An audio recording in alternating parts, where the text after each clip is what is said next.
संसार में शुभ अशुभ जैसा कुछ भी नहीं होता है।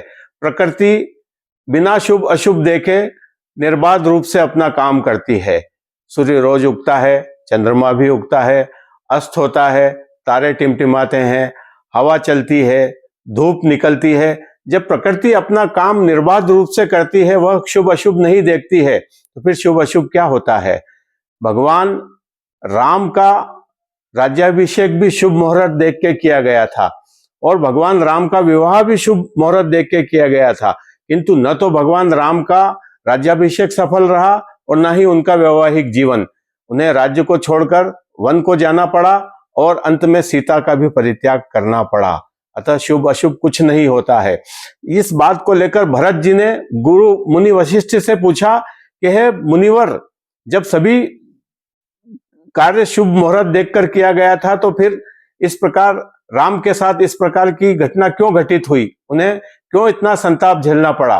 तो मुनि वशिष्ठ ने भरत जी से कहा कि सुन ही भरत भावी प्रबल, बिलखी कहे हो मुनिनाथ, जीवन मरण लाभ हानि यश अपयश सब विधि हाथ। तो सब विधि के हाथ में है, मनुष्य के हाथ में कुछ भी नहीं है। यद्यपि सभी कार्य शुभ मुहूर्त देख के होते हैं, किंतु जो है व्यक्ति का भावी, उसका भविष्य में जो लिखा है वो तो घटित होके ही रहेगा। उसको किसी भी प्रकार से कोई भी परिवर्तित नहीं कर सकता है। भगवान कृष्ण को भी बहेलिये के हाथ मरना पड़ा, राजा दशरथ को भी पुत्र विछोह में पुत्र का विछोह सहन करना पड़ा, रामकृष्ण परमहंस भी अपने कैंसर को नहीं टाल सके, भीष्म पितामह को भी मृत्यु शैया पर सोना पड़ा। इस प्रकार मनुष्य को अपने कर्मों का फल तो भुगतना ही है, इस जन्म में नहीं तो अगले जन्म में, अगले जन्म में नहीं तो जन्म जन्मांतर में। यह वेदों में कहा गया है कि अवश्यमेवं भुक्तम कृतम कर्म शुभाशुभम ना भुक्तम शीते कर्म जन्म कोटि शतेरपि।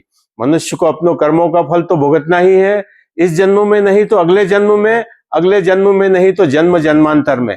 जब व्यक्ति का जन्म और मृत्यु दोनों ही मुहूर्त देख के नहीं होती है, उसमें शुभ अशुभ वाली कौन सी बात है? न तो मृत्यु शुभ अशुभ होती है और न ही जीवन शुभ अशुभ होता है, वह तो अवश्यंभावी है, होके ही रहेगा। अतः शुभ अशुभ जैसी कोई वस्तु संसार में नहीं है। जय श्री राम।